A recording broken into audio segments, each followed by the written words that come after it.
My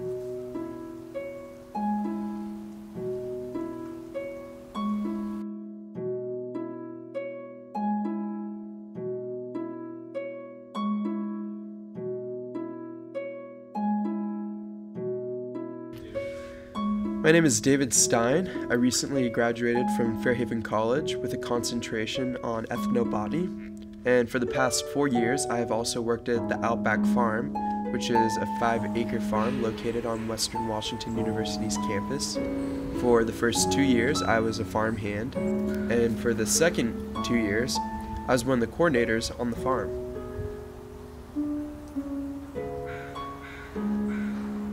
I also am a member of the Northwest Permaculture Convergence Board, and I received my Master Composter certification while in school from the WSU Extension office in Bellingham. So, a community garden, it's in its name. It's a community garden. So what that means is it's oriented towards the community. A lot of farms are focused on production and profit. It's what people are doing for a career. That's what a farmer does for his livelihood. So he's focusing on maximizing, more often than less, his profit from his farm. Community gardens are not usually focused on economic reasons or incentives. But with that said, the goal of the community garden is to create a space for people who may not always have the opportunity to garden themselves. I've spoken to a lot of people in my time whilst working on community gardens who live in apartment complexes and houses that don't have yards themselves. So what that means for people who don't have access to a yard, they now have somewhere in their town they can go to get their garden fever out and practice their green thumb. That's one of the cool, unique features of a community garden, is that not every community garden is exactly the same. In fact, I'd go on to say every single community garden is a unique model of its own in some ways, because the people that make up that community garden are different everywhere. And the people who are involved with a community garden, they're what define and determine what that community garden is and what it looks like. But for simplistic sake, we'll give you a pretty straightforward definition of what a community garden is. And that's a plot of land, it can be public or private, that is then cultivated by a group of people, and more often than less there's individual plots on this land where individual community plot holders will take care of the spot they're assigned to or they claim, and then other people will take care of the other plots, and they come together to create this green space. So I think before we can determine whether or not we should support community gardens, which I'll just come off and say it, I think we should, I think it's reasonable to go over the benefits a community garden has.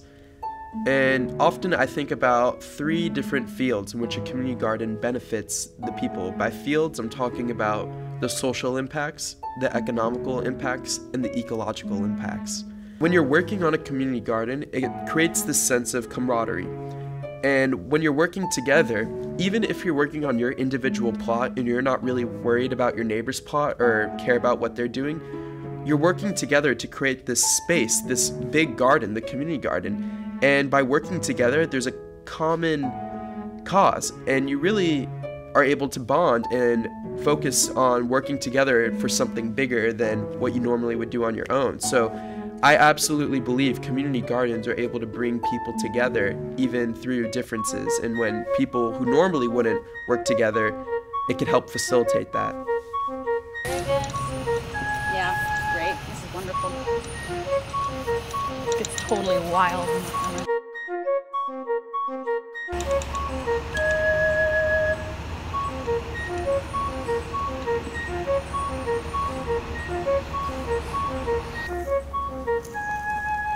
Bellingham is a great place for community gardens because the people of Bellingham are very ecologically conscious, and what that means is people want to get involved in these spaces in which they're all coming together to create more ecologically beneficial green spaces.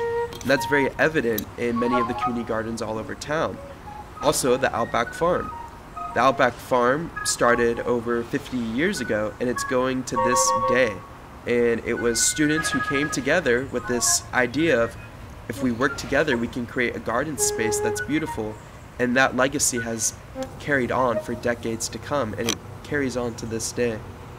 So it is clear that community gardens has been an important idea and model for Bellingham for the past half a century, if not more.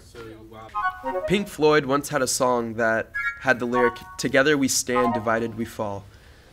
It is very evident when I'm working in community garden with lots of people that our work together is able to create outcomes I would never be able to achieve on my own.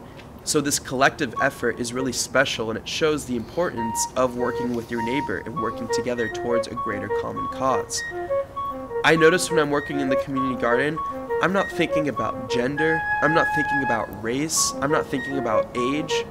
All these differences that we kind of construct often culturally kind of disappear. So I'm working in the garden with a 5, 6-year-old, and I'm not thinking now, oh, I better treat this kid like he's a 5 or 6-year-old. He's someone right next to me, my equal, working together towards a greater cause. And I think this is such a powerful aspect of community gardens, and I think it can really help us overcome the divisions we face in this country currently.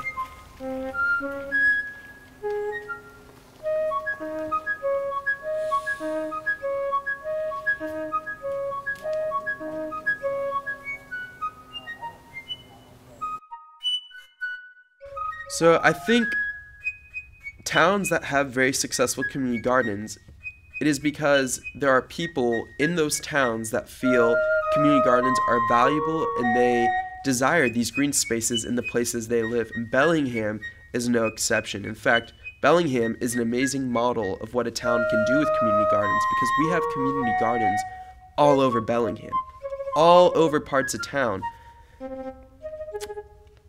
One of my favorite aspects of working at the Outback Farm, it wasn't just about developing my relationship with the farm, but it also allowed me to develop relationships with other college students while on the farm, while also trying to help assist them develop a relationship with the Outback Farm.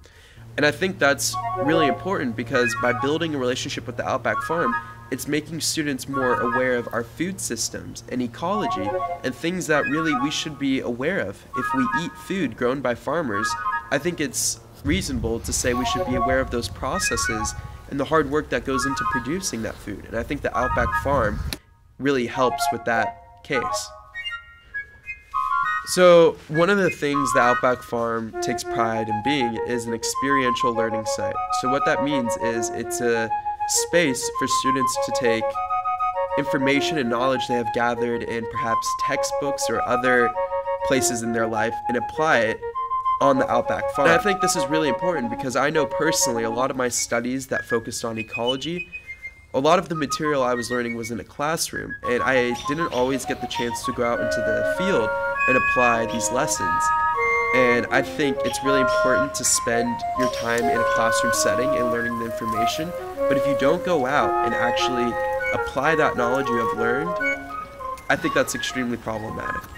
So the Outback Farm has been amazing in the sense that it's a space for students to go out and explore and practice and experiment with all the knowledge they're learning in their classrooms. I know I personally have had the chance to do that.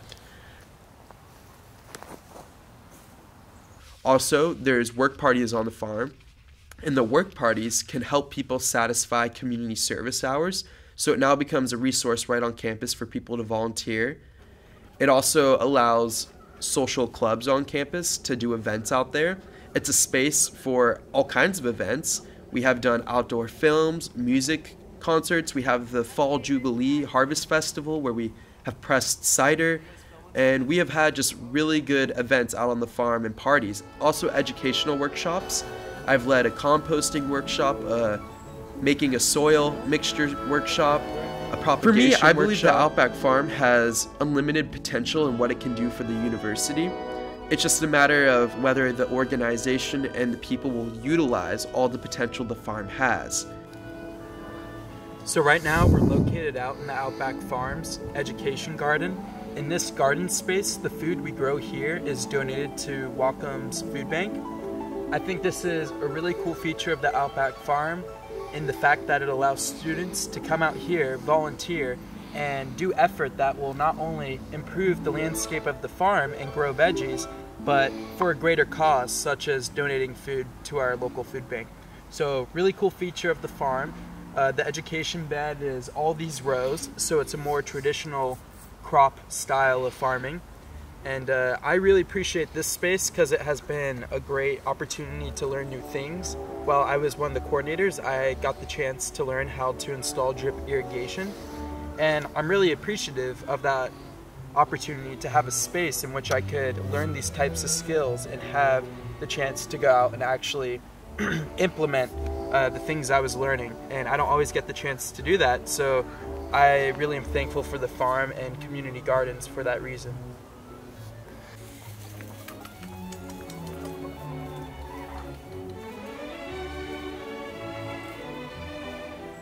These right here are the lone survivors. We've had some losses over the years on the farm. A lot of good chickens have come and gone. But we still have these fine ladies. Oh, don't eat the styrofoam. That'll kill you. So I met Maki Swoboda on July 1st. I came here one time with our friend Nick, and he was stoked because he got two plots of land here, and he was showing us. We came here and it looked like someone decided to take it over. That's how we met Henry, and that just kind of sparked my knowledge of this place. Didn't even fucking know it was here, and so came back today to help Maki with his shit. He sells garden supplies. So he has everything we need. And oh wow, he's just, that's awesome.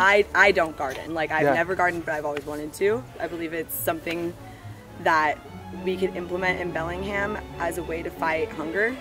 I think game plan, bigger picture, we were thinking go to city council and be like, why don't we create space every mile where we do this? And if you're on food stamps, you have the option to come learn how to grow your own food and make it just community gardens everywhere we can. Long story short, that was the long story short. I believe community gardens can make a very positive difference in just about every community. But unless the community supports it and wants to be a part of it, it won't necessarily succeed. So I have helped create a community garden at Chabad's Jewish Roar Center,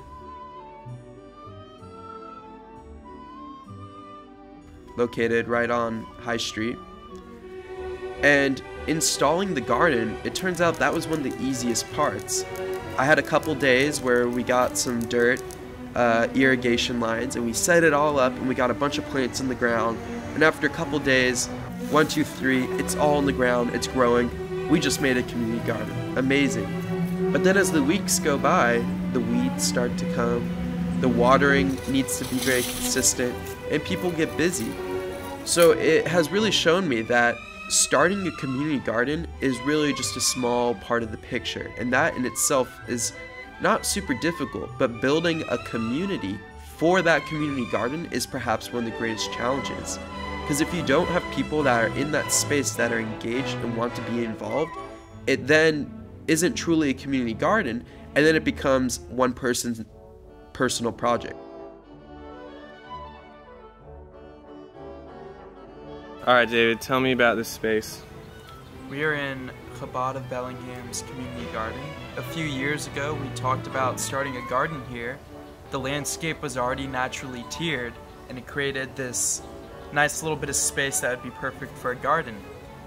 And something that's really unique about this community garden that's different than others is that the entire community garden right here, which isn't very big, is actually a hugel culture.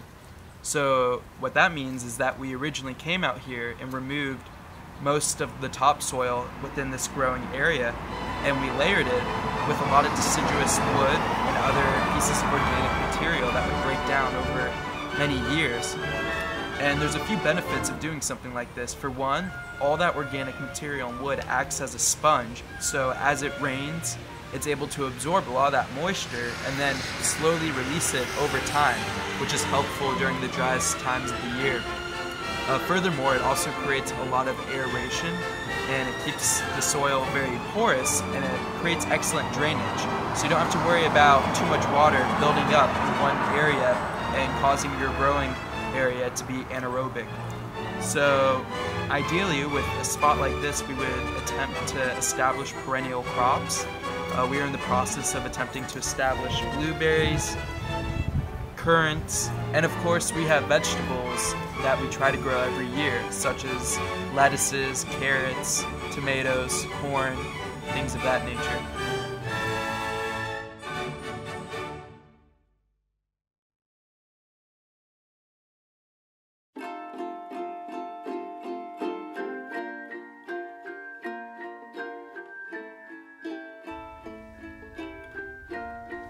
So I think as we evolve and head into the future, we often are relying on solutions in the form of technology.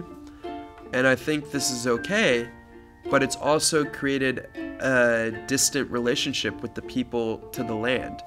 And as this wedge between our relationship with the land grows, our understanding of the ecology and respect for the land decreases. Of course, this is not applicable to people who study this all the time, but I'm saying for the general population.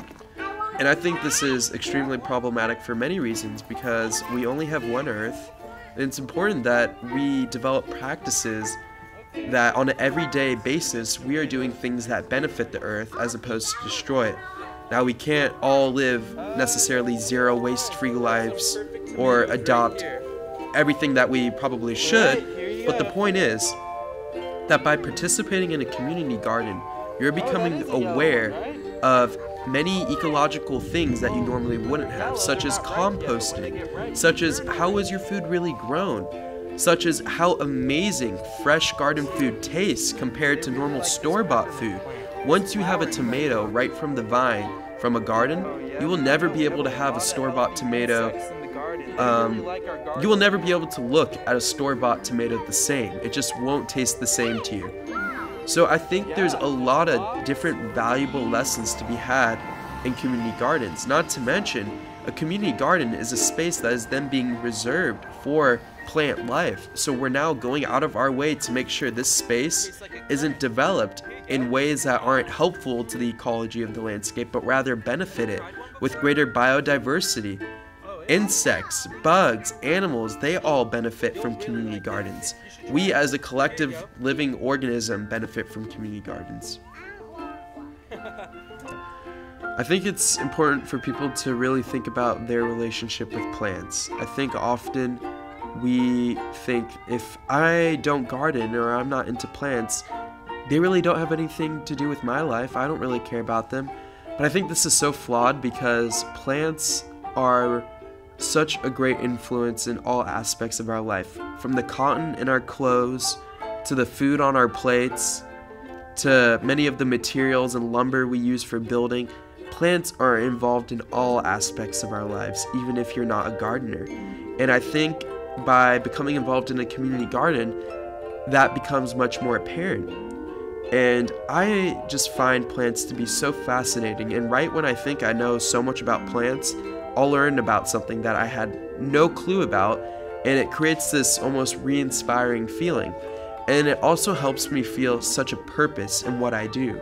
I have never felt more purposeful when I'm out cultivating and attempting to bring more plant life to this world. So I think everyone should try to check out the community gardens where they live and see how they can get involved. And not only that, it also looks good on your resume, It's not only beneficial in your personal life, but it can benefit you in your professional life because it shows you care about the community. And that's something that a lot of people want to see as employers.